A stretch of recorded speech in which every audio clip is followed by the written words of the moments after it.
هنر میتونه تو هر چیزی وجود داشته باشه.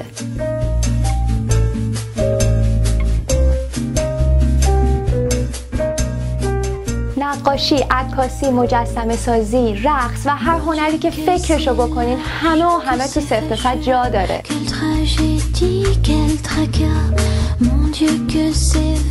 دوستای هنرمندم میتونین از هنرتون ویدیو بسازین و برای ما بفرستین. این ویدیو میتونه در حین انجام اون کار هنریتون باشه یا به صورت اسلایدشو از آثار هنریتون باشه یا هر جور دیگه که فکر میکنین میتونین هنرتون رو معرفی کنین.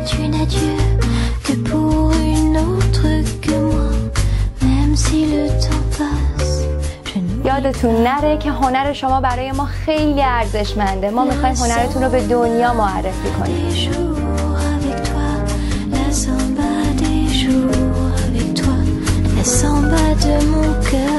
صفحه فیسبوک ما رو لایک کنید تا با هم در ارتباط باشیم.